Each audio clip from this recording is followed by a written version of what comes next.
management, IT, and is a futurist at heart. Give me this moment, fellow citizens of Africa and Kenya and Tanzania and Rwanda, as we come together to learn from the amazing Niklaus Conrad, all the way from Malta. This is your moment, Mr. Conrad. You can come on off mute and you can begin. Well, thank you so much, Felix, for that wonderful introduction. I'm humbled and very happy to be here with all of you tonight.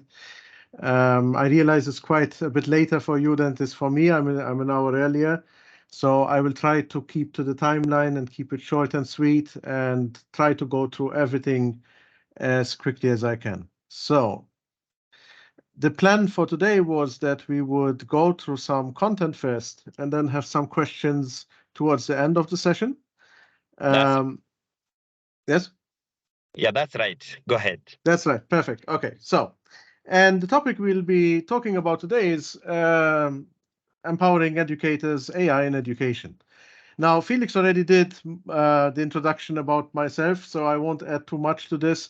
I'll just say that I actually run my own company, which is focused on edtech and edtech consultancy and teacher training and upskilling. We're also part of Tablet Academy, which is a big pan-European training company and edtech consultancy company focused on the same things. And I'm also part of a UK-based startup focused on science education in primary schools, as well as being a Microsoft Global Training Partner and a Microsoft Educator Fellow. So it's actually very interesting because for me, what you're doing at STEAM Labs Africa fits perfectly with what we do as well, because I think the focus areas, as you can see, overlap very nicely with what you are doing as well. So you mentioned that I'm from Malta. So for anyone who doesn't know, we're a very, very small country, a very small island in the middle of the Mediterranean under Italy, under Sicily. And it's quite a beautiful country. But there's one thing you need to know about us. In summer, we really, really, really like our fireworks. And it so happens that I live very close to a village that has this weekend a village feast with a lot of fireworks. So if at some point during the presentation suddenly you hear a lot of loud bangs, I apologize in advance. That's the fireworks starting for the evening. There's not really much I can do about that. So we will try to get through this before it gets too loud and too noisy with the fireworks. So let's talk about AI, artificial intelligence. So I think all of you have heard about AI for several years now. And I think it's fair to ask, what is all the fuss now, this year? Because it seems that this year, suddenly everybody is talking about AI. And I think it's good to take a small step back and just ask a very basic question. What is artificial intelligence? And the classical definition would be the ability of a computer or other machine to perform activities which we normally think require some form of intelligence. Now, this definition, I'm not going to get too much into the definition. I don't think it's useful for us. But I think in simple terms, the way I think about AI is machines doing jobs that typically humans would think are being done by other humans or require a human brain or a human intellect to do those tasks. We are starting to get into the area where AI is considered to be able to do creative tasks. And that is particularly problematic in education, because if you think about how we measure education, a lot of it tends to revolve around our ability to recall information and to be creative in what we do. So AI directly impacts both of those areas, because on one hand, it might make redundant the need for us to remember things. And on the other hand, it also assists and to some extent can replace human creativity. So that is why there is a lot of talk and a lot of discussion about AI, because suddenly it has come to the fore as something that directly impacts everything that we do. Now, it is not new. AI has been around us for quite a while. And if you use any of these things in your daily life, just by using a mobile, for example, or being on Facebook, or using Word and using a spell checker, or typing something into your mobile phone and getting a word prediction, all of those are already uses of AI that you might be familiar with. You might not realize that they are AI, but these are all basically AI based. If you have a CCTV camera and it tracks your face, or it recognizes that somebody is a human and not an animal, for example, those are all use cases where AI basically does the job nowadays. AI is very, very good at recognizing patterns, and all of these tasks, to a certain extent, are about recognizing patterns, including things like customer service bots, where you log onto a web page, for example, and you are chatting with a helpline, and the helpline is basically an AI that is giving you answers, simulating a human agent. All of this has been around for a number of years. And I think a lot of people are aware of these, but sort of AI was something that maybe wasn't directly useful to them, other than as something that they would occasionally run into as part of other tasks that they are doing throughout the day, or during sort of interaction with websites or other technology platforms. However, and if we look at actually how AI developed, I'm not going to spend too much time on the history, but this is a rough timeline. So we've been talking about AI, artificial intelligence, since around 1950s, so quite a long time ago. And then machine learning started becoming a concept that we explored. And then more recently, we heard about deep learning and neural networks and the ability of neural networks to process data and make decisions. We started hearing more and more about, for example, computers that could beat humans at games like chess or Go, that would normally be considered to be something that computers, or where we normally, or for a long time, considered that humans would be better at those kind of things. But what happened last year, and I think this is why all of you are here and interested in the topic as well, is the rise of what we call generative AI. And generative AI is a sub-branch, so to speak, of this whole AI, artificial intelligence movement or technology, which focuses on generating new examples of text, images, speech, and so on, similar to data that it has been trained on. So basically, I can take text, lots of text, show it to an AI, train it on that text, and then the AI can start producing text that is similar to what it has seen before. And basically, it is based on a statistical model where it analyzes the underlying probability distribution of a data set, and then comes up with new and interesting way of combining this. Now, since we have very limited time, I'm not going to go into the technical aspect of this, but if any of you are interested in learning about how it works at a technical level and the statistical model behind it, I highly recommend this video that I mentioned on the slide by Stephen Wolfram, the creator of Wolfram Alpha, where he talks about what ChatGPT is doing and how it works. So later on, I can share this link with you, or you can just go look it up on YouTube. It should be very easy to find. It's one of the top videos about ChatGPT and understanding how it works. Stephen does a wonderful job in explaining it in very simple language, non-technical language, with lots of examples. And I think it's well worth a read and a watch. He also has a blog with the video, which you can read, where he explains in very good detail how ChatGPT and similar AI models work. Now, the things that, when it comes to generative AI, what we are mostly talking about nowadays is large language models. And you might have heard of tools like ChatGPT, Bing, and Google Bard as the three sort of largest players in the field right now when it comes to this type of technology. And large language models are what has really sort of changed, I think, public perception about AI as well. Because what they have done is they've basically allowed us to think about AI as a tool that allows us to create content, to communicate, and also to create code, which is something that previously maybe was not something that we considered AI as a useful tool to help us to do. And when it comes to text particularly, large language models are really good at doing things like classification of text, summarization, translation, generation of new text, and also dialogue, such as with chatbots. But they do all of this without any complicated interfaces, without having to be sort of specifically pre-trained to answer certain questions. So maybe in the past, if you went on a website and you had a chatbot, the chatbot could only answer specific questions that you ask. A human had to sort of input the questions that it expected you to ask, and then the answers to those expected questions. Whereas with large language models, they can, to a certain extent, interpret examples or answers from past answers without having to be specifically told what to say.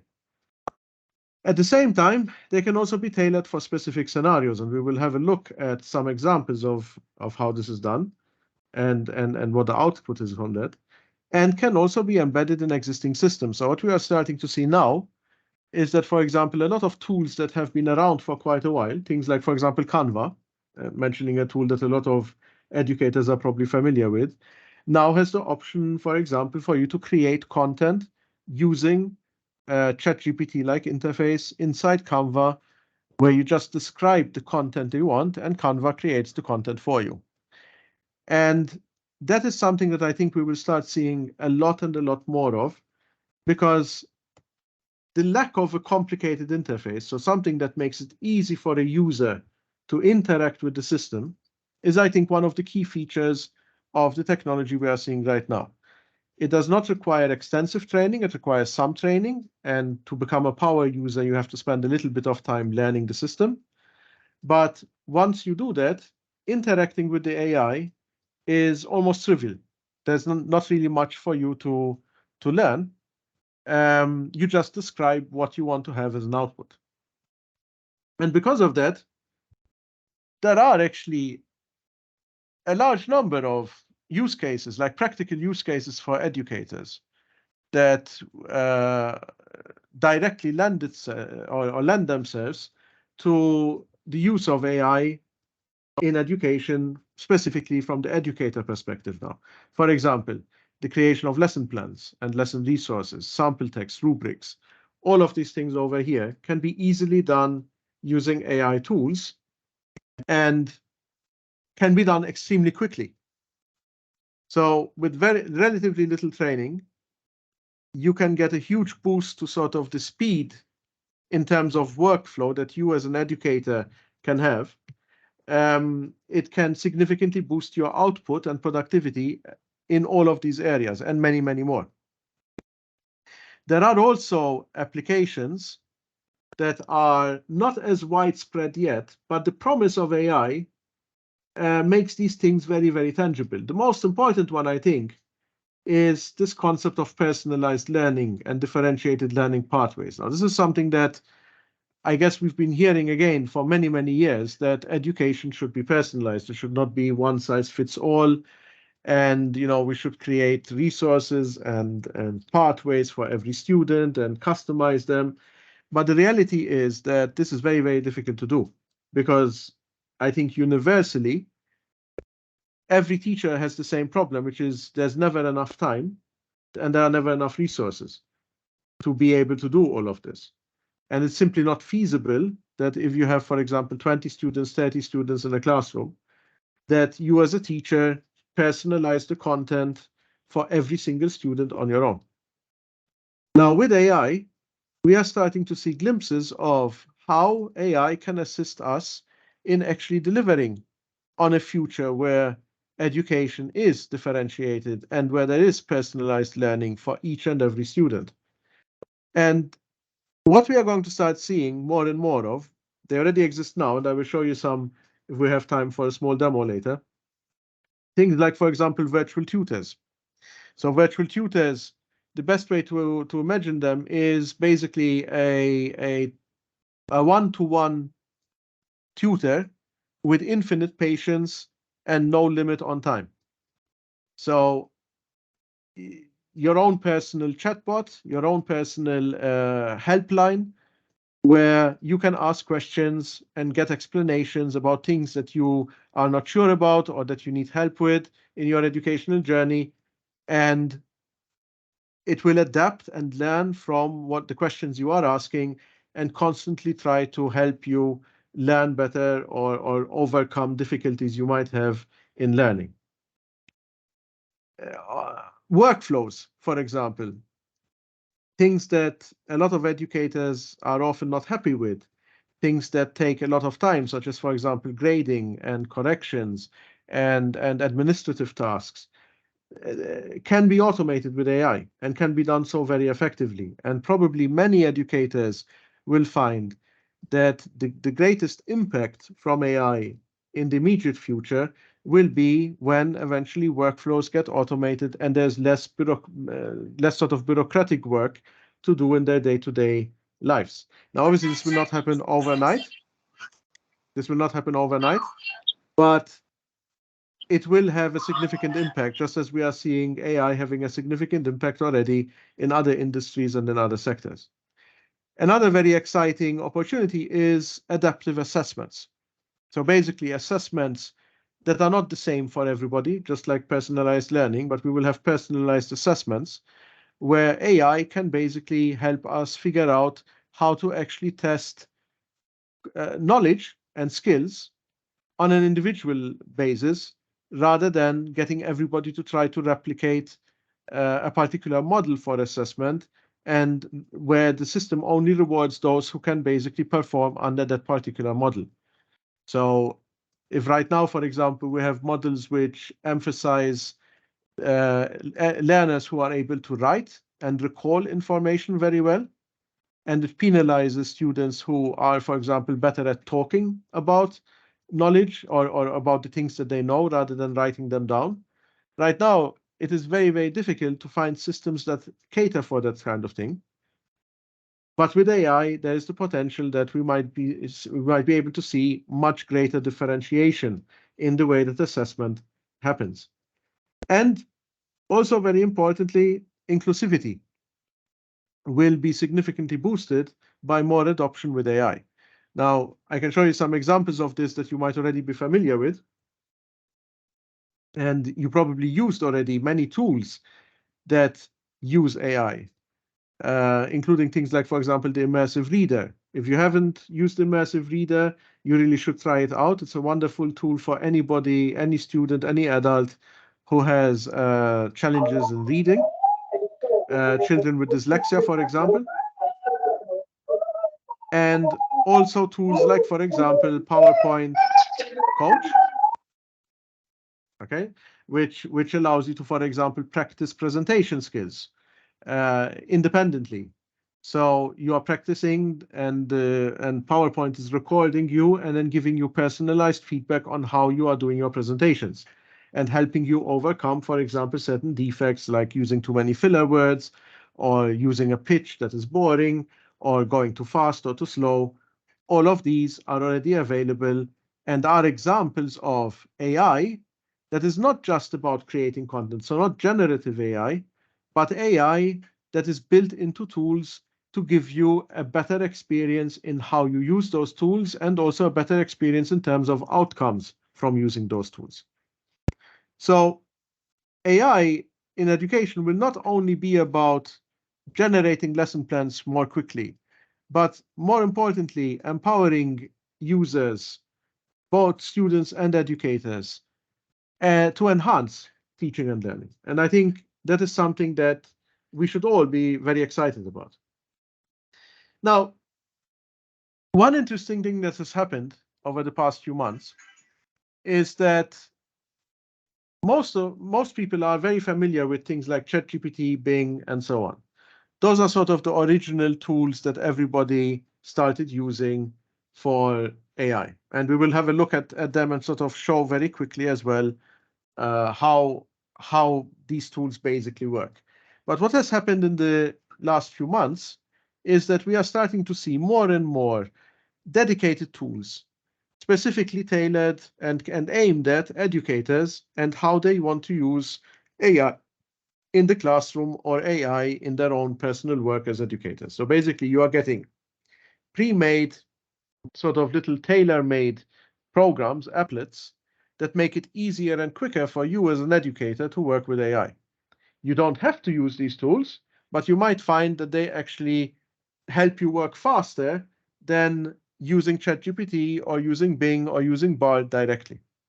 Now, before we go any further, I think it might be a good idea to just give you a short overview of the tools we are talking about. Maybe I should have asked at the beginning how many of you are familiar with these tools, but given that we're trying to get through this as quickly as possible, I went ahead and started. But if we have a very simple look at some tools, so for example, if I go to Bing, so I'm sticking to the ones that are free or mostly free. So Bing is a free tool that anyone can use from within the Edge browser, the Microsoft Edge browser. And it basically looks like this. So remember what I told you, there's no complicated interface. There's literally a text box, and we type in there. In fact, I don't even have to type. I can just turn on my microphone and talk to it and tell it what I want. And I could say something like, for example, I am a grade 7 English teacher. I need to create a rubric for an English essay that is age appropriate and evaluates grammar, spelling, and style. So basically, I am telling the AI what I would like to have. There are no buttons to push. There are no complicated dials to set. I'm just talking. It is an interaction. And when I press enter, the system goes away and basically tries to interpret what I'm doing or what I would like to have. And then based on billions and billions of text lines and letters and articles and so on that it might have found on the internet, it will actually start coming up with ideas on how it can help me with this task. So in this particular case, Bing normally starts out by doing a search on the internet and trying to find resources that might be useful for me. But I can go back and I can actually tell Bing, please create an appropriate rubric for me. And it will go away and it will think about it a little bit and then come back. And sometimes, and this is something that we are seeing more and more of right now, the systems will start giving different types of responses. So last week, for example, this worked without any problems. It would just create a rubric for me.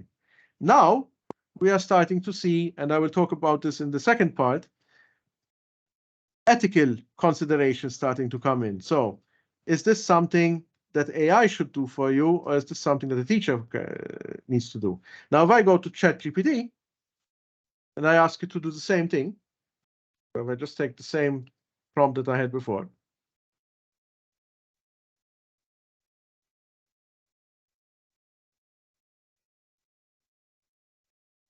it will actually create the rubric for me. So what we are starting to see in these tools is that they can do many of the things we want them to do. And they, for example, Bing used to do many of these things automatically without asking, whereas now we are starting to see that some functionality is being changed and reined in, and it changes almost weekly. So sometimes you will find that something that you were able to do works really well, and then a bit later it doesn't. But this is an example of what most teachers would expect to, for example, see from an AI tool like this when they ask for a rubric.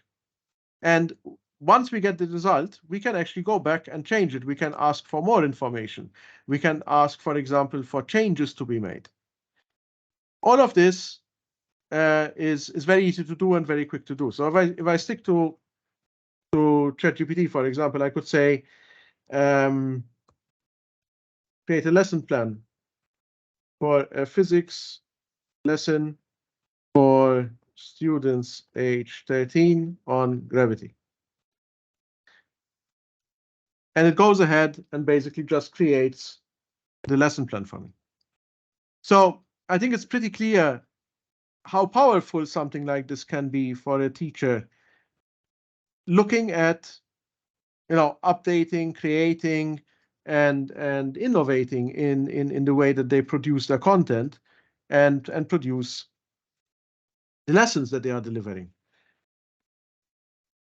We have to be careful, though, that we don't become dependent on any particular tool, because as you can see here with Bing, sometimes you will wake up and find that it doesn't actually do it anymore for you. So it's quite an interesting one to keep in mind.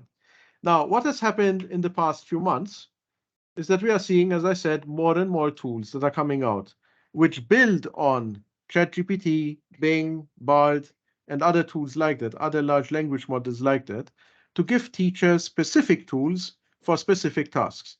So if I take, for example, Almanac, and this is a free tool, and I will share these links with you, by the way, at the end, so you'll have access to them.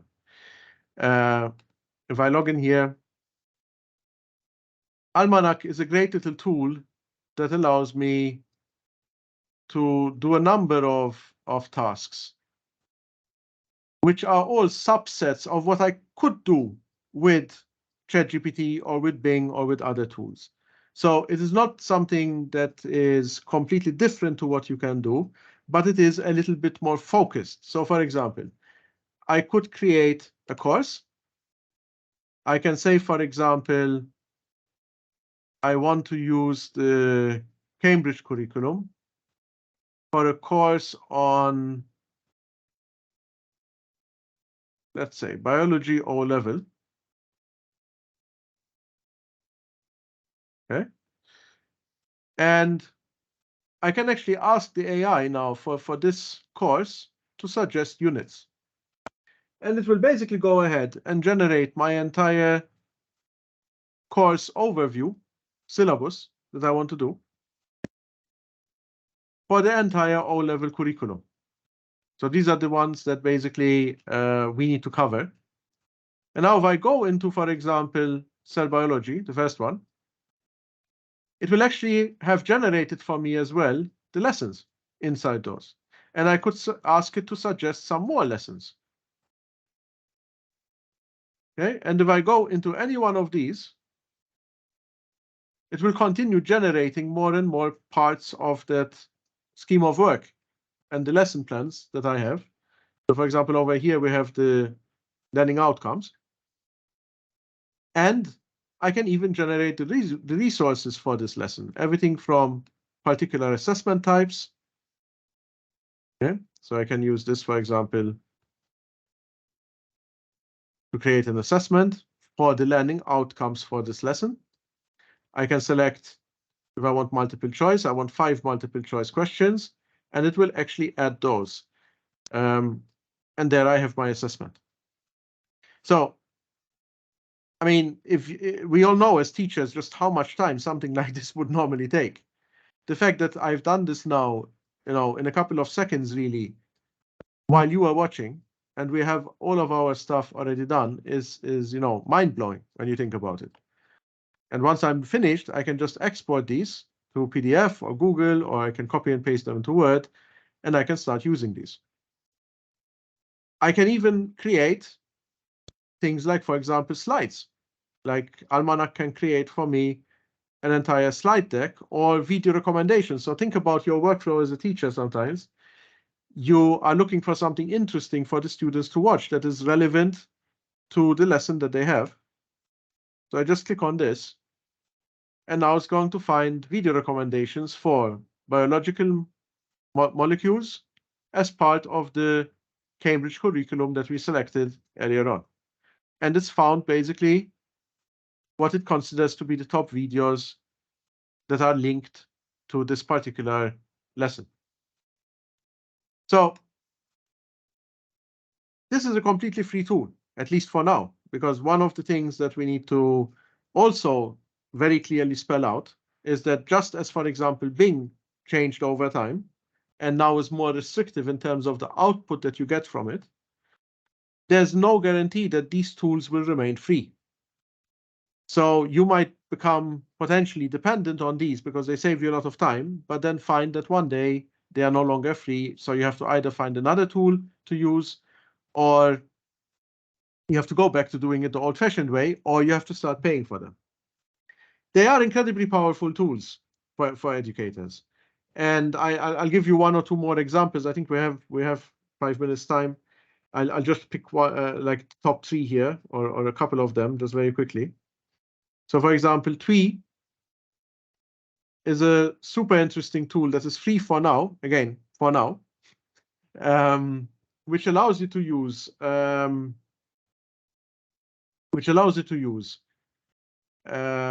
second, I had my login. Okay, I'll find the password in a second, so I don't waste time with this. Basically, what it allows you to do is you can take any YouTube video and give it to the system, just give it the link, and it will automatically do a transcription of the video and then generate stories, questions, multiple choice questions, assessments, true, false statements type questions, discussion questions from the video. So you can start your lesson by basically giving it a video, and then it will give you all of the follow-up material, such as questions you wanted to ask about the video, summaries about the video, questions for the students to check whether they've actually watched the video and understood what it was about, automatically for you. It's a wonderful tool, for example, for language teachers, but a wonderful tool for really much anyone who uses video in their lessons. Let me just check. Oh, okay, I'll log in later and show you this if we have time. I just don't want to waste time on finding which account I was using. Another example is Edu8. And Edu8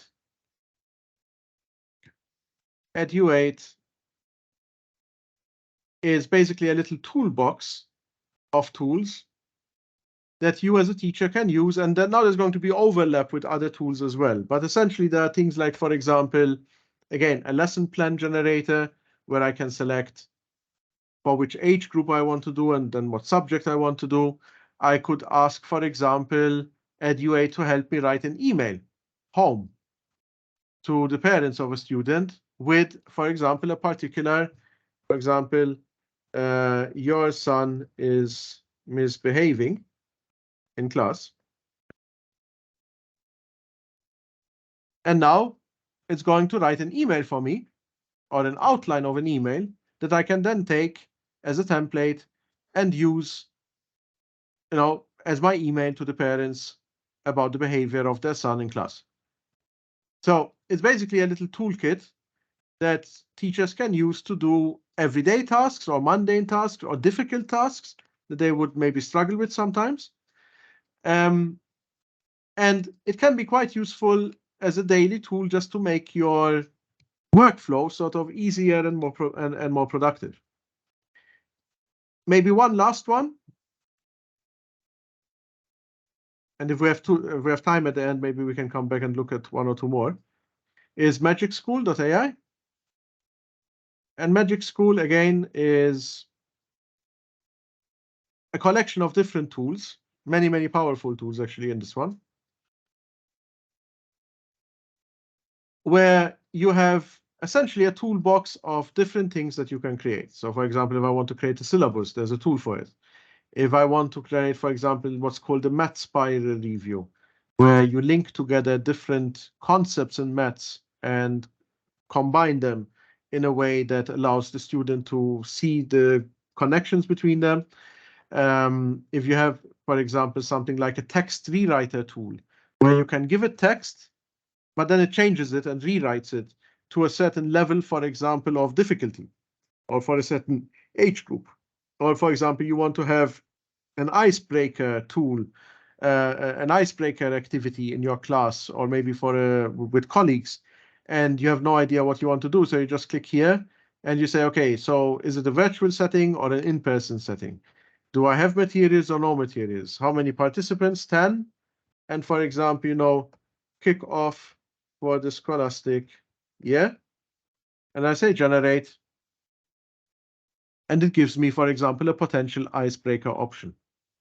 So AI is really, generative AI of this type is really, really good at immediately getting you to be productive, because you don't have that, dreaded empty page that you are sitting in front of and wondering, how am I going to start? Because, for example, speaking personally, that is one of the things that I struggle with the most. When I have an empty page, until I find that first word or that first sentence to get started, is very, very difficult sometimes.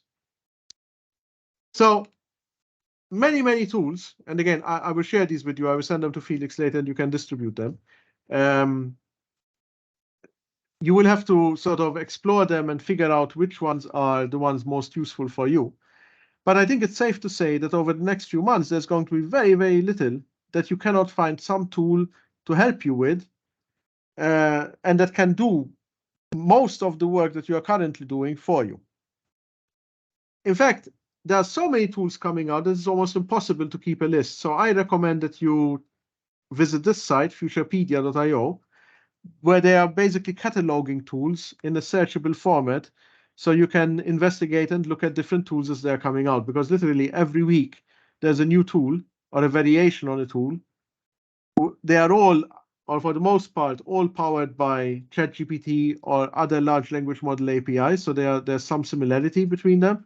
And you can use ChatGPT or Bing or Bard directly to do most of the things that they can do. But what we are finding is that these type of tools are a lot more suited for most educators because they are more directed. You don't have to learn how to write really complicated, complex prompts to get exactly what you want. Instead, the options are just given on screen and you select what you want, and the output is spot on, sort of exactly what you wanted to have. Now, there are, however, and I think this is an important one to get into, ethical issues around the use of AI. And we just saw on Bing a great example of this, where Bing refused to create a rubric because it considers that creating a rubric is something that a teacher should do, not an AI. Now, somebody made the decision. So a human made the decision. It wasn't the AI that decided. Humans at Microsoft, in this case, decided that they don't want the AI generating rubrics anymore. Why?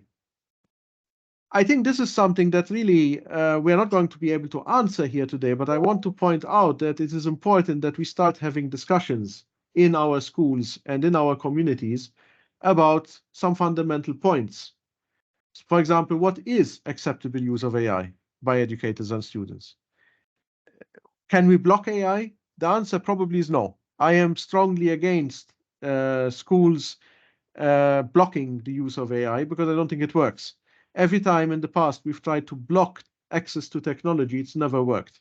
From internet to tools on phones, for example, or mobile devices, students always find a way around, and so do most adults, by the way, teachers as well. So what will be considered cheating with AI?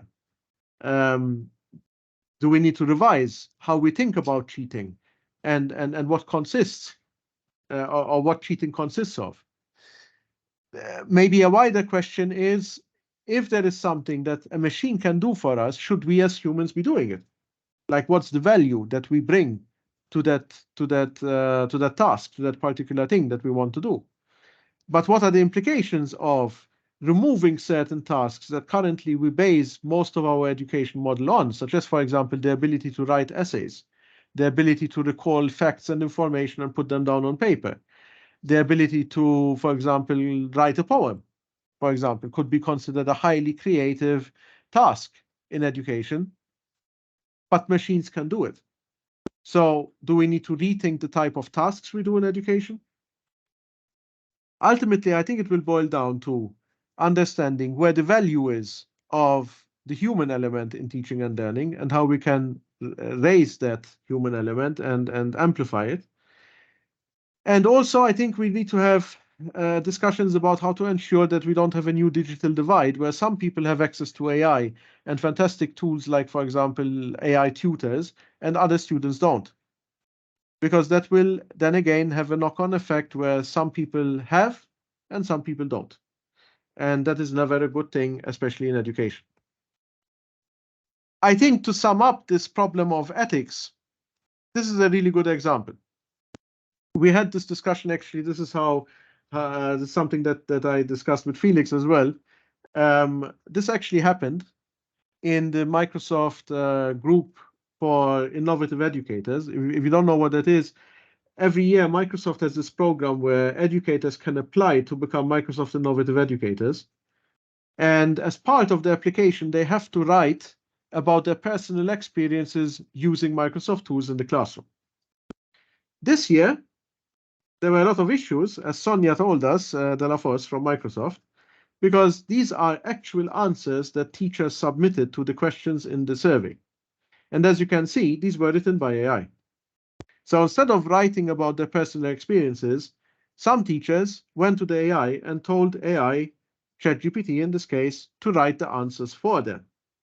So cheating with AI is not only a problem we have to think about when it comes to students, but also in our own work as educators. So obviously this is not something you should do because it impacts, how you are perceived as a professional in your teaching job. Plus, how can a machine talk about your personal experiences? They are personal experiences. This is what you do. So definitely not something we should replicate. I think, personally speaking, I am very much in favor of schools adopting what I call the personal responsibility model in AI. So basically, you are free to use AI, both as a student and as a teacher, but it is your responsibility how you actually do it, and you're responsible for the output in all its forms. Okay? And some simple rules would be, for example, that you should try to find ways to use AI to reduce your workloads, and you should use it to reimagine and refresh ideas for lessons and so on. But you should not, for example, take AI-generated content as the final product and not even bother reading it or changing it or revising it. Because the content is not, the output from AI is not perfect. And often AI makes mistakes in what it generates. So if you are just going to copy and paste the output without even checking it, there is an essential element missing, and that essential element is you. Okay? You should not, at least my opinion is that you should not offload tasks to AI that need human sensibilities. So for example, I'm not in favor of AI correcting all types of papers, of student paper, and then providing feedback to the student. Because I think feedback is something that ultimately should maybe be coming from a human, or at least needs to be supplemented by the teacher as a human to really indicate sort of to the student what they should be doing to improve and to get better. And I think ultimately, if to sum it up, you shouldn't use AI in ways that compromise. That is something that should be a golden rule, and we simply should not allow.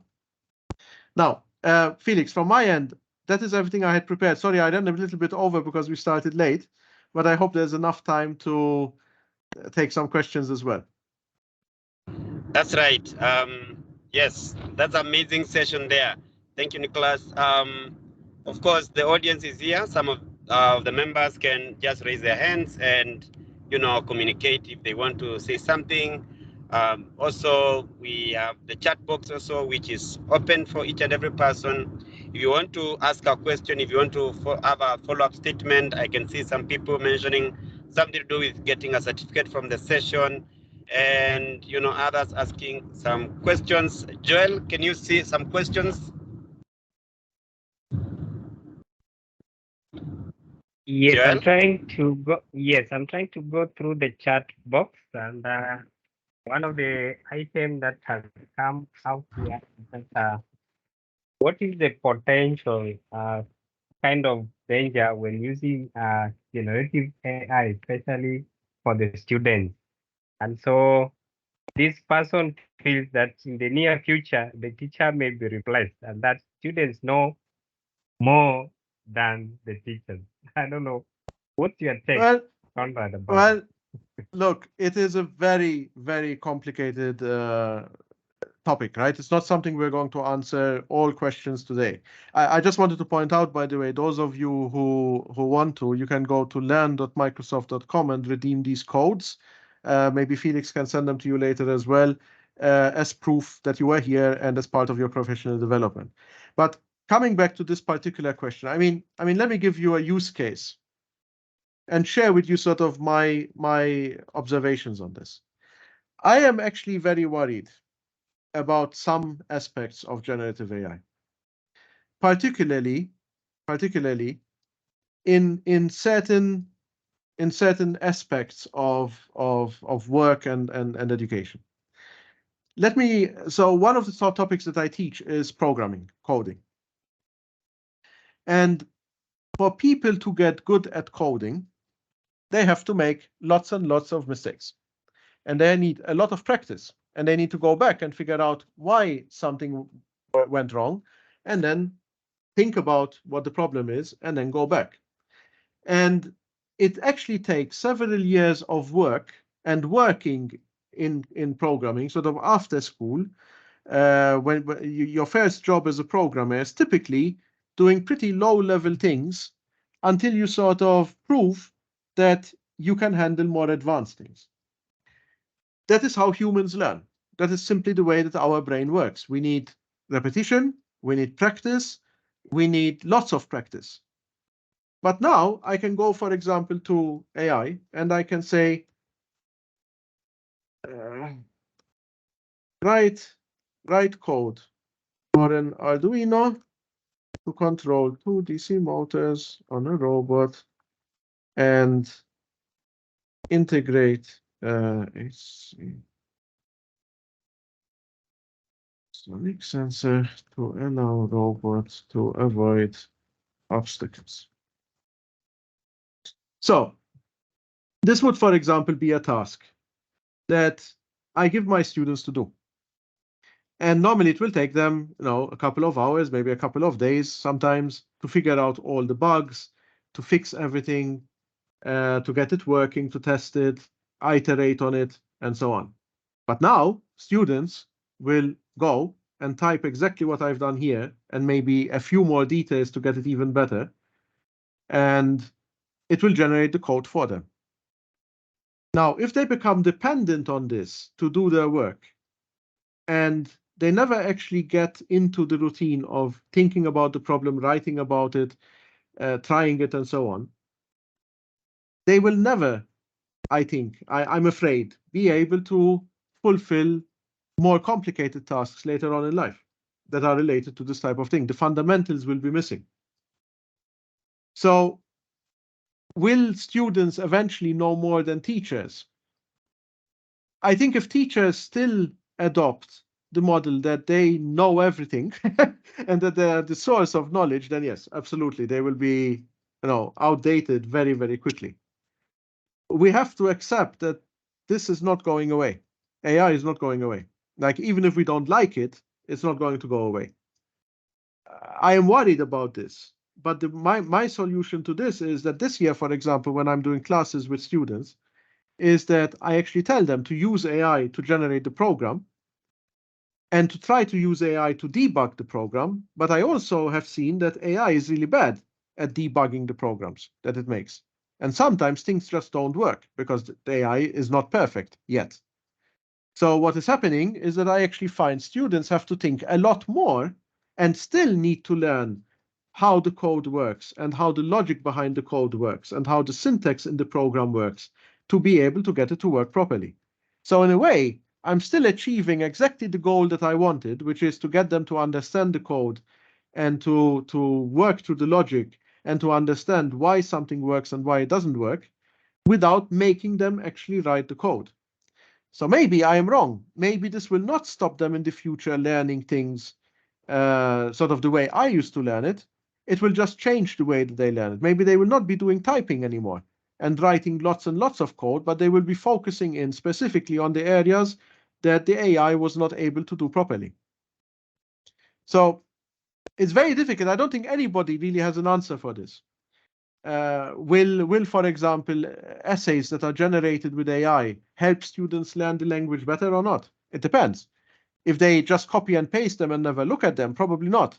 But if they use them and read through them and actually learn how to express themselves better, or maybe make small changes because they actually don't like something that the AI wrote, how is that bad? Maybe it's better. I don't know. Thank you It's very the much. honest answer. That's a very good, response. Yes, again, also the other place for the teacher is to ensure that the teacher also, starts looking at assessment in a different way. In our country specifically, we are looking at a situation where assessment is altogether changed, but not much in terms of difference. But I think going forward, we're going to be looking at a different way of assessment, not just for the national exams, but also international ones, so that we can align with the trends in education. Yes, of course, the students are handling so much information at the moment. Sometimes they know more than we do, and it's allowed. Your job. No wonder Mr. Maina Gyogo says we are learning facilitators. We are no longer the only people who know everything in the room. But yes, that's the challenge of the first century. Yeah, and you mentioned assessment. I mean, if you want to have a look at a really good system, for example, for assessment that uses AI, you can look at Daga. Daga has a fantastic system where you can very quickly generate exams through AI. And then the AI helps you with correcting it, with assessing it. It speeds up the workflow tremendously. But at the end of the day, it also gives you the ability to still maintain that human element with everything that you are doing with the students. So there are ways how we can sort of combine the traditional way and more sort of AI-powered ways without going completely overboard. I think the mistake maybe that we are seeing right now is we are seeing some educators who are trying to find a replacement for everything that they need to do. And I think at the end of the day, if a machine can replace everything that you bring to the table as an educator, then you will be replaced. I mean, that's just how it is. So I think we should really think carefully about what it is in our work as educators that cannot be replaced by machines, and we need to emphasize those. Thank you. There are very many comments coming at the chat in the chat box. A very good presentation coming live from. Please remind me the city, Nicola. From Balsan, from Malta. Yes. There are very good, feedback coming from the members. Of course, the concern about the teacher being replaced and all that. Students in university and college using AI, to stifle critical thinking. But of course, yes, all that is there. I have Nomusa Kenida here. Nomusa, if you can hear me, if you can share your experience shortly. Nomusa, if you can hear me. Yes, I can hear you, but I'm not sure whether my network is good. Yes, at the moment, I don't have anything. I'm just enjoying the discussion, the pros and the cons of AI in education. Yes, I think teachers need to be taken through the process of making sure that whenever the student will be using AI in any assignment, how to deal with that one. So if we can be able to train teachers on how to do that, and also the learners, a student must also use AI effectively, but not to replace their thinking as humans. Thank you. Yeah, so that is a question that has come up a lot. So can we catch people who are using AI to do their work? It's difficult. In fact, it's so difficult that OpenAI, the people who made ChatGPT, they had a plagiarism checker that was meant to identify what is being written by ChatGPT, and they took it offline because it basically wasn't working. Like the AI itself was not able to accurately tell you whether something had been written by a human or by an AI. There were too many false positives. So that is, very worrying in a way, because realistically, if the people who generated or who created the best, let's say, or the most popular large language model tool are not able to tell you what has been written by AI and what has not been written by AI, I don't think that other tools will be able to do so reliably either. So it might not be possible to reliably know what was written by AI. You will probably be able to recognize it if you know your students and how they normally write. So you will still need to check. And, if a student suddenly goes from being, a poor writer to being a brilliant writer overnight, there's probably something wrong there. But it will be difficult. It will be very, very difficult, I think, moving forward, especially as the AIs become more sophisticated, to really understand what is being written by one or the other. There are tools out there right now, right? And in fact, some of the ones that I showed you have modules to check for this, but please be aware that they get it wrong very, very often. So sometimes I take work that, for example, I wrote that is definitely original because I wrote it years ago, and the AI will say that was written by AI. So there's a danger that if we rely on tools to tell us what has been done by a human and what has been done by an AI, the output is not necessarily correct. So that is a problem right there. I'm seeing a question here. Thank you, Nicholas. Yeah, sorry. Go ahead. Yes, go ahead. Go ahead, Nicholas. Yeah, no, I mean, the other question I think, and also mentioned here is, yes, we definitely need to train also students as well as teachers on how best to use AI and how to use the tools effectively. I think that's going to be part of, or the largest part really of what we want to do. I also see a question here, the ethical and legal issues of implementation. That's a whole webinar to itself. I think there are huge issues that we need to think about, including things like, for example, copyright. Like if you create something with AI, who owns it? Should it be owned or can it be owned by anyone? If I'm creating, for example, graphics with AI, which I can easily do. I don't know if you've ever seen image creation tools. I can just do one quickly while I'm on here. Who owns those images? It's not clear. Like you cannot. I don't think you can claim, copyright on any of these images because you didn't actually create them. And there's an even bigger issue, which is that if I imitate the artistic style of an artist, they never gave the permission for the AI to copy their style. So that also creates an ethical and legal issue because, for example, in Italy, they actually stopped for a while ChatGPT from working because they had concerns about how does ChatGPT scan data that is publicly available and make use of that data without consent. So how do we protect artists? How do we protect intellectual property in the future when an AI can simply simulate what we have done? These are all huge issues that need to be discussed.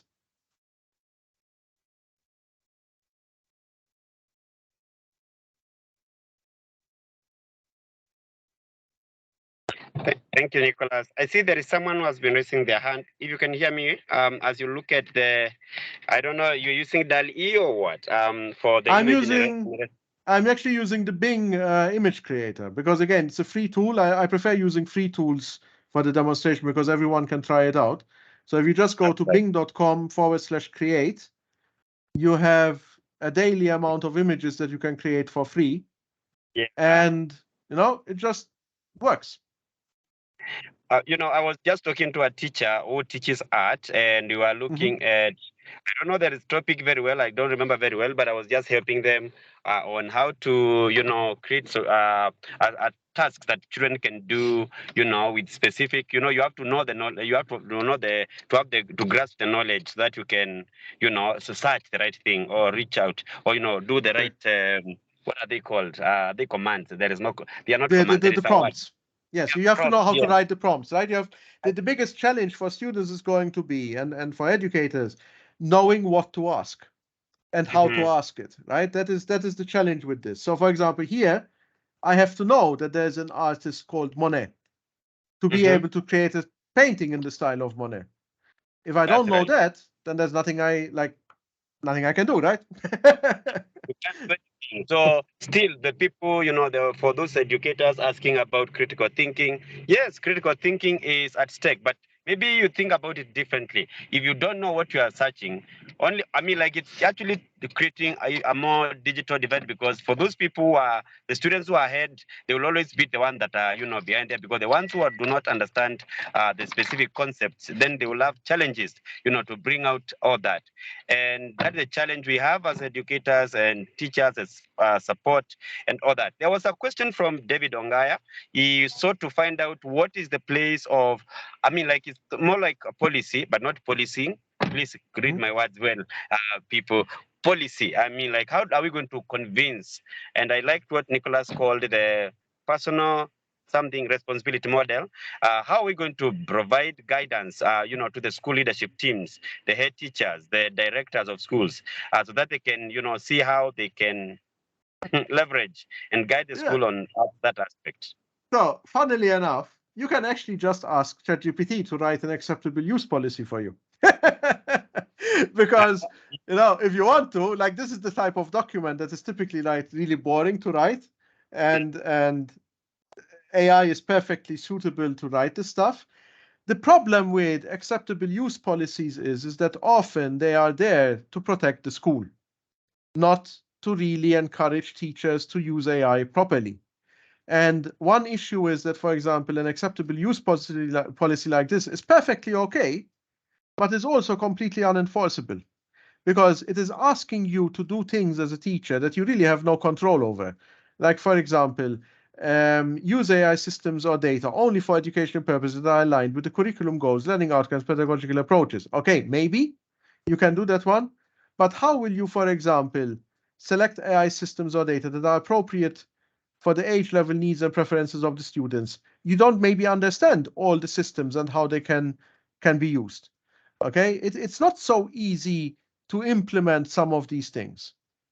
Okay, so I am personally not very much in favor of sort of this heavy-handed, this is what you're allowed to do approach.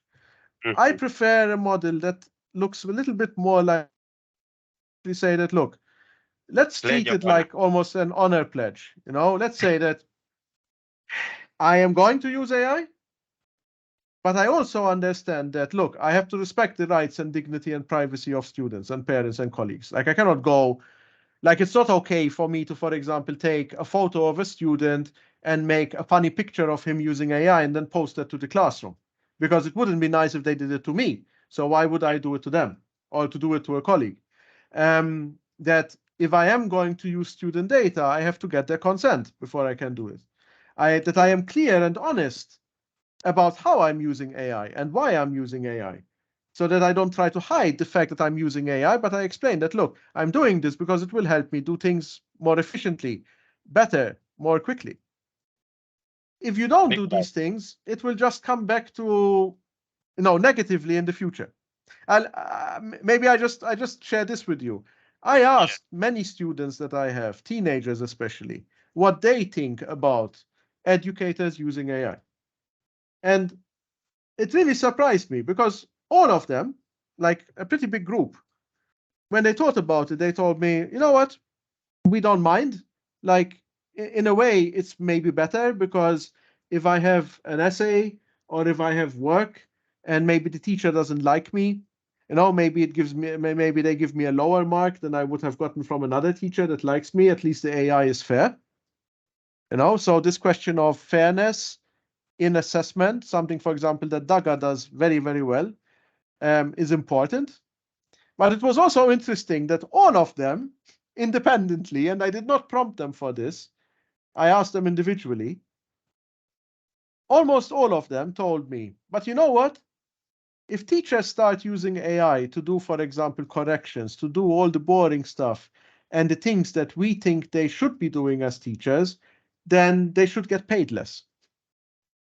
And that's an interesting one because no teacher wants to get paid less, and in fact we don't get paid enough already, and that's always the case. But now imagine if some smart guy in a government, for example, or a Ministry of Education says that, oh, you know what? Maybe now, because of AI, we don't need 2 teachers for this subject. We only need 1, because now 1 teacher can do the work of 2 teachers. Or we can keep all our teachers, but now since they will not be doing lesson planning, then we pay them less because they don't have to get paid for the hours they used to spend on lesson planning. So shouting. You are shouting. Don't say that. They might hear. Oh, that is replacement. But it's not. But it is something. But it is something that, if we look at other industries, and I know that education is we often don't consider it as an industry, but other industries are a good indicator. If there are what we call efficiencies to be made, which is another word for cost cutting, they will be made. It's just the way that it has always been. So I think we need to be smart as educators as well, that we don't undersell what we do, because I don't believe that AI will replace teachers. I think if you get replaced by AI as a teacher, you probably weren't doing a very good job as a teacher anyway, honestly, because there's so much more to education and teaching than just providing information and ticking a few boxes and writing a few comments on a piece of paper. If that's the only thing that you do as an educator, I'm not sure. One. I think that gives us a lot of hope that we have the work that we are doing from our hearts and not from the head. And AI can never take, there is this book I read recently. It's called The 21 Lessons of the 21st Century by Yuval Harari. And he says one of the most amazing things that AI and technology will never replace is the consciousness. And that comes from the thing that we do with our hearts. That it will not. It can try to play around with cognitive and all that aspect, but we are safe. And that's amazing. You ended it very well around that. I think this can go on and on. This meeting was supposed to end at East African time at 9. We are clocking 9:30 in South African time. That is 8:30 at Malta. It's 8:30 as well, and in West Africa it's around 7:30 p.m. So what we can do, fellow educators, we can end it at one point, but then I would just want to allow 1 or 2 people. I think there is Margaret has been raising her hand for a while, and then there was Brian, David Nganga. They can just say maybe if it's a question, ask once, and then maybe 1 question each, and then we move to the last part. Maggie. All right, thank you, Felix. We really appreciate for this session. It has been so enlightening. As educators, we need to move with time. So thank you, Mr. Nicholas. We really appreciate. I have learned so much today. So my main emphasis is on personalized learning and differentiated learning pathways. If you could maybe, this is an aspect of a teacher which has really been, can I say, we have not really utilized it well because of time constraints. We are not able to cater for all our learners, and maybe AI could come in handy. Could you be in a position to share with us some of the tools that we could utilize on this aspect of learning? Thank you. Nicholas, yes, I think I'm yes. Sorry. Yes, so the concept of personalized learning with AI, I think, to be fair, is something that we will still be seeing. So I think right now there might be 1 or 2 tools. I know of 1 or 2, but they're not publicly available. So not something I can just give you a link and you go there. Where, for example, you might have a maths tutor, and the maths tutor will, for example, help you to will give you a set of questions, and depending on the type of answers that you give, it will give you follow-up questions that are either easier or more difficult. or focusing on specific topics that it thinks that you are not doing as well as. Now, if you combine those systems with, for example, data coming in from all the different subjects, the attitudes that the student brings to certain subjects, the answers that they give in homework and so on, AI will be able to even maybe combine different subjects together and create scenarios where we present the student with things that build on prior knowledge that they already have, but connect them to other scenarios where they are not so strong in. And then it makes connections for the students that maybe we as teachers would normally not consider. Because, I totally agree with you. The number one problem with personalized learning is not that we don't want students to get personalized learning, it's that we don't have the time to do it. So if AI can come in and help us really solve the time problem, then that will be great.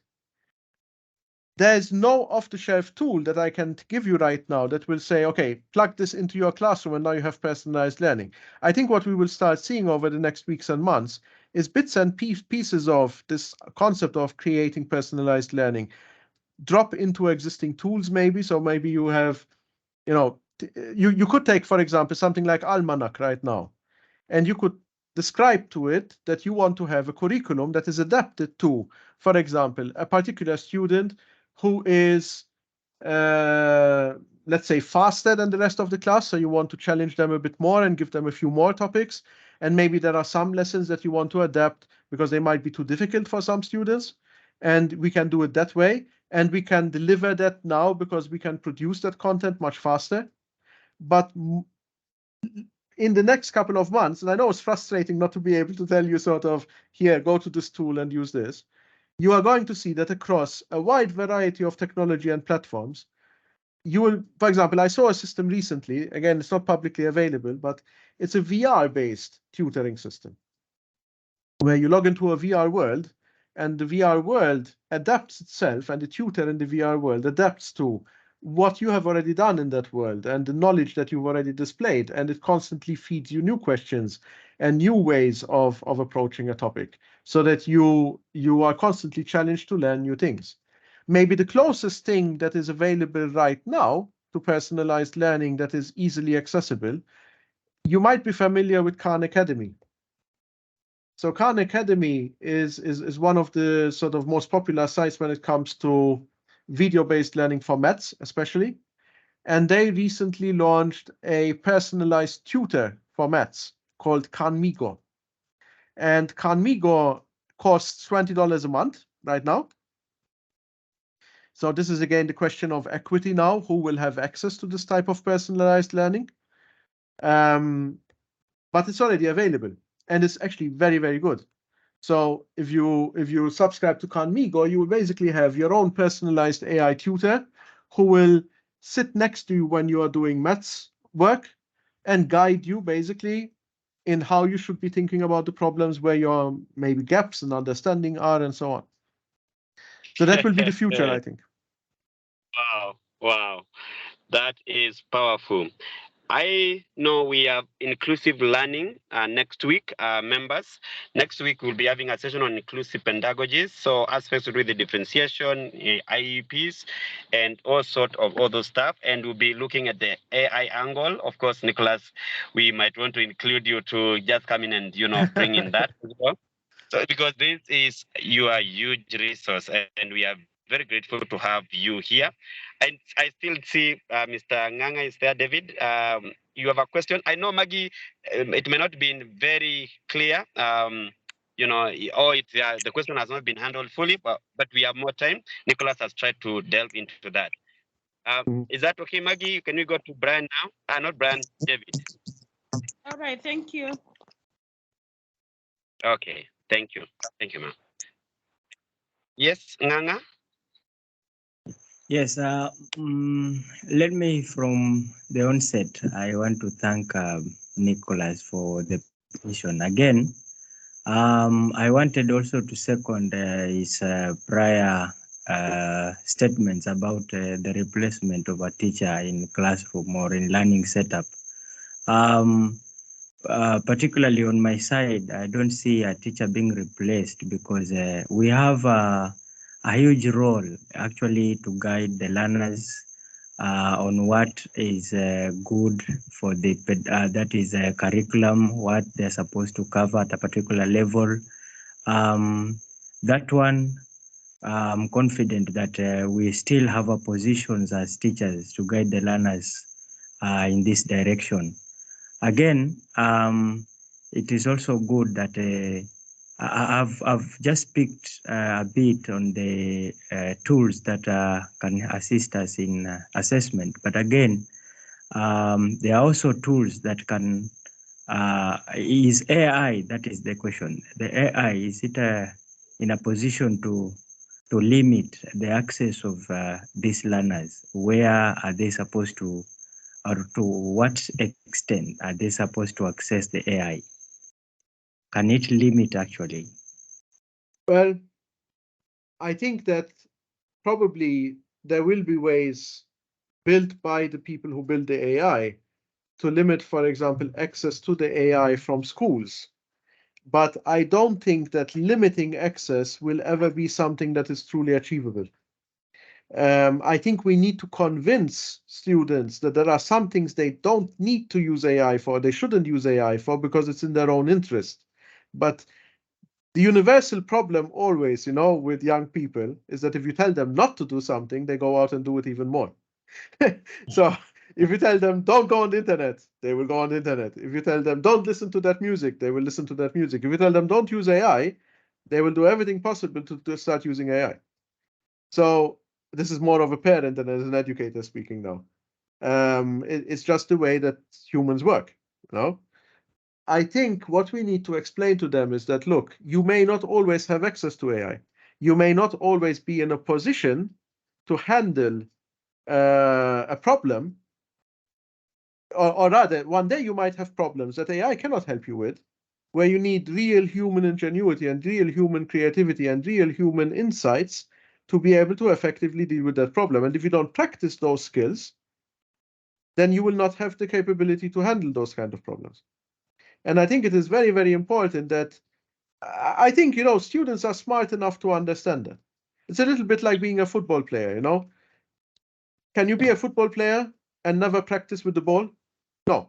Like, you can read about football, you can maybe design, the perfect gameplay, but if you are not actually on the pitch practicing and kicking the ball yourself, you will never become a good football player. Amazing. Thank you very much, Nicholas. Thank you very much, Brian. Not Brian. I keep calling you Brian because I have a friend called Brian Nganga. David, thank you very much for that question, and that also the comment that came from there. Nicholas, thank you very much for also attending to that. In the interest of time, leaders, I just want to request Nicholas to show us one more thing. And this is, Nicholas, could you take us to Microsoft Learn and show us, there is a course on AI there which can also guide educators from here. Even if you don't do another thing on Microsoft Educator Community or Microsoft Learn for educators, you can do that course. And once he shows that course, I will also ask him to share the codes again and show us how we can redeem those codes, because they are important for our certificates or even badges in case you want to demonstrate to international members who are hiring you for your career progression, which is part of what we have done today. So Nicholas, I'll hand over that to you, and then from there I'll come back. One more thing. Thank you. Okay. So I've put the link to the Learn course in the chat. And for those of you who asked how you redeem the code, because I just saw that question now. So if you go to learn.microsoft.com, sorry, I have to share the screen just 1 second. So if you go to learn.microsoft.com, you can create a profile using a Microsoft account over there. And when you go then to the top right corner, you should see your initials there showing that you are signed in. And if you go to your profile,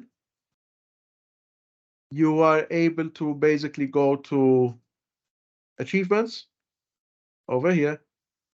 And there's this option to redeem your code. And once you click on this redeem code, it will ask you for the code. And the code is the one that I shared with you earlier on, There are actually 2 codes here. So if you take these 2 codes, you can put them in there, and it will actually give you the badge for the course on AI. But my suggestion would be that you still go through the material for the course. It's very, very interesting, very useful, and it will give you an even sort of better primer on all of these concepts that we explored today. Is it okay, Felix? Yes, that's okay. Thank you very much for that. There is, a lot of courses on AI for educators. So educators who are here, please don't just attend the session and feel good and, watch the recording. Go ahead and also do something, don't be just be a passive listener. You be an active, learner as we teach our children so that you can complete that. So there is also a link that has been shared earlier by Joel, which you can click. And once you click there, you can also search that course on Microsoft Learn for Educators, which will give you access to the course. And while at it, I'll also share something that I had promised in the course of the day on LinkedIn, on Facebook, and I don't go to Facebook today, on WhatsApp and other platforms. And I did share with you that I'll also share another primer course that educators can do. I'm part of this community called International Society for Technology in Education. It's an international organization that also provides courses for teachers and platforms, also guiding educators on international standards for teaching and learning, and also other aspects to do with coaching and instructional coaching. So with me here, I have a code that I want to share with you, also a course that focuses on artificial intelligence and exploration. I would like us to, ensure that we do these things when we can, because now some of us are going for holiday next week, others are going on holiday. I've also gone for holiday and they are completing their holiday at the end of the month. Others have already gone back to school, having had a holiday in July, but we never stop learning. So check the link that I'm pasting on the chat. It's called My Easty. You can go ahead and create an account with them, have fun with your email, whatever email you have, and you'll be able to do that exploration course for educators on aspects with ChatGPT. If you go to another platform called edX, EDX, and it's another course also for educators, Introduction to ChatGPT, not ChatGPT, Generative AI, and you should be able to pick that. For those who have not gotten the code, Nicholas, I'm going to ask you again to share the code, maybe as text on the chat, if you can access the chat room. All right. I'd like to give one person an opportunity to give a vote of thanks. And this is Nicholas, you are in our mouth today. It's Mr. Muhati. If you can come off mute, you can turn on your camera if possible. You can just tell us, you can give or move a vote of thanks, as they say. As he does that, I want to recognize members drawn from across the continent. Of course, I call her my sister from South Africa. We met somewhere in France sometime. Nomusa, it's a great opportunity to see you here. And very many other teachers, Tanzanians, we are here with you. Khadija, I see my brother from Rwanda. Thank you very much for joining us tonight. And the fellow Kenyan people, we salute you. Mr. Muhati, this is your moment to shine. Thank you. Yes, thank you very much, Felix. And once again, let me take this very good opportunity to, first of all, pass a vote of thanks to the organizers of this session, Felix and the team, and STEM Lab. Thank you very much for availing such a great opportunity for educators in Kenya and even beyond Kenya to have an opportunity to learn and get to explore and learn about AI and how we can take AI to the classroom and how we can be able to actually utilize that opportunity constructively and creatively to make learning a success. Thank you very much. To the facilitator, the main facilitator of the day, Nicolaus Conrad, we really appreciate you very much for this great and very powerful presentation. We have really learned great things from you.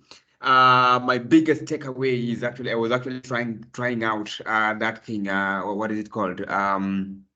The almanac, and I've seen I can do just a lot more than just what I've been doing traditionally in my classroom. I teach global politics, and I've just already noticed great opportunities for me to actually revolutionize learning in that classroom. Thank you very much, Mr. Conrad. To the members who have participated actively in this session, all of you, we are almost 70 participants in here.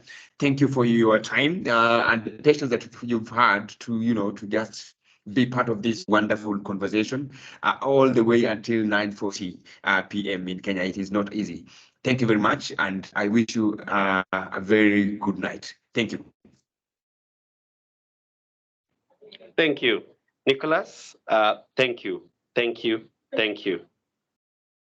We will take note of the code again, and we will do what we need to do also to support your work as we continue growing together. Again, we meet next week on Saturday, same time, same place, same people, even more. Invite other people. Let's meet here to talk about inclusive pedagogies. The week that follows on 26th, we will be handling wellness for school leaders. So we'll be having a panel discussion. Okay, we'll have a keynote speaker from Microsoft Seattle, who is going to be speaking to us on SEL, and how we can support school leaders, and that school leaders support educators and community of teachers. Our school members with aspects to do with wellness. We'll also have a panel discussion of some certain school heads in Kenya, and others. Maybe we're going to have 4. I've not confirmed the one from Tanzania. We're not very sure. But then we're going to have a keynote address for 20 minutes and then 40 minutes for panel discussion on 26th. So stay tuned. Mr. Kai Hindimuli might be here, from the Secondary School Association, and others whom we'll be meeting on that day. And then towards the end of the month, again, we're going to have a masterclass from someone from Dubai who is going to deliver to us project-based learning amplified using something they call place-based learning. And then after that, we move into engagement in the month of September as we go back to classes and shine. So members, plenty is coming. Stay tuned. Join those communities. Keep checking our LinkedIn, our Facebook, our Twitter, and all other platforms as we grow together. We are here to shine. It has been a pleasant moment engaging, working together with you. And so at this juncture, I call upon the last person to conclude with a prayer, and that is none other than our convener, Mr. Joel Kahindi. Welcome, Mr. Joel. Okay, thank you so much, Felix. In the interest of time, I think we can pray and have a good night. So we are praying. Thank you, Lord, for giving us this precious moment to convene and learn a lot concerning the AI in education. We hope that you are going to give us more insight to implement what is possible for us in the classroom. Pray in Jesus' name. Amen.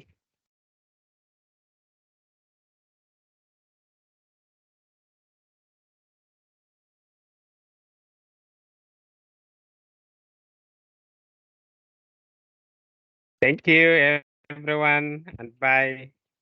Have a good and wonderful night. Bye-bye. Bye. Good night. Thank you. Bye. That was great, Conrad. Thank you for the day. Bye.